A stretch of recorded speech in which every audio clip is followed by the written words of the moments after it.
Best Kept Lit presents Before She Was Harriet by Lesa Cline-Ransome.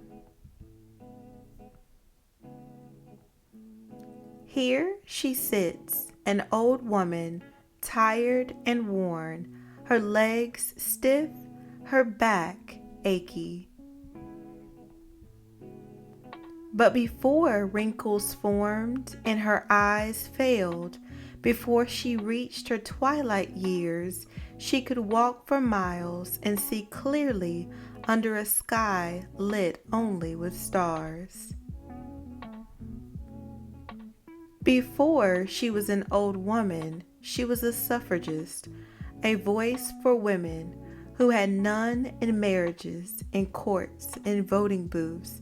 Before her voice became soft and raspy, it was loud and angry, rising above injustice.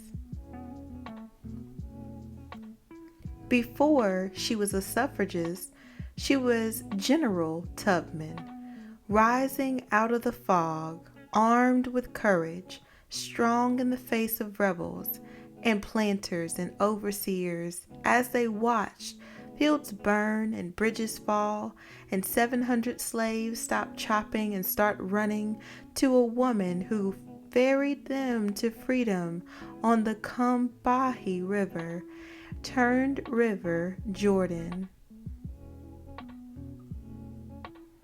Before she was General Tubman, she was a Union spy, carrying secrets across battlefields to soldiers fighting in the Civil War for President Lincoln to end slavery.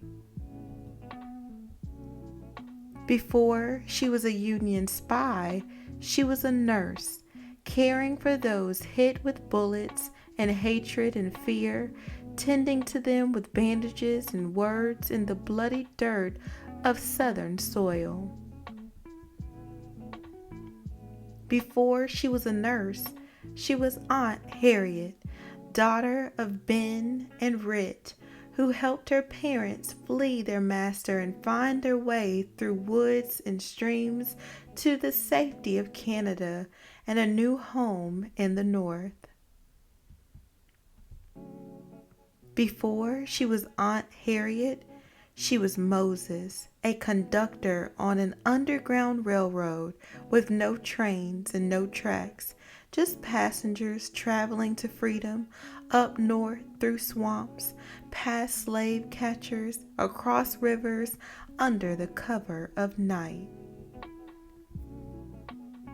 Seeking the promised land for her people, led by dreams and God and faith, a wisp of a woman with the courage of a lion. Before she was Moses, she was Minty of Maryland, of one slave owner and then others who worked her, punished her with lashes, broke her back, but not her spirit. Before she was Minty, she was Araminta, a young girl taught by her father to read the woods and the stars at night, readying for the day.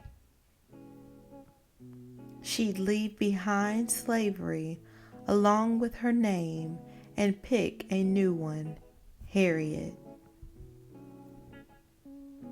And remember her days as a suffragist, as a general, as a spy, as a nurse, as Aunt Harriet, as Moses, as a conductor. As Minty, as Araminta, who dreamed of living long enough to one day be old, stiff and achy, tired and worn and wrinkled and free. Thanks for tuning in to Best Kept Lit. That was Before She Was Harriet by Lesa Cline-Ransome. Remember that today we should be grateful for all the things that others have done for us in times past. Today is a good day to have a great day. What can you do to be a leader? Go be great and be good.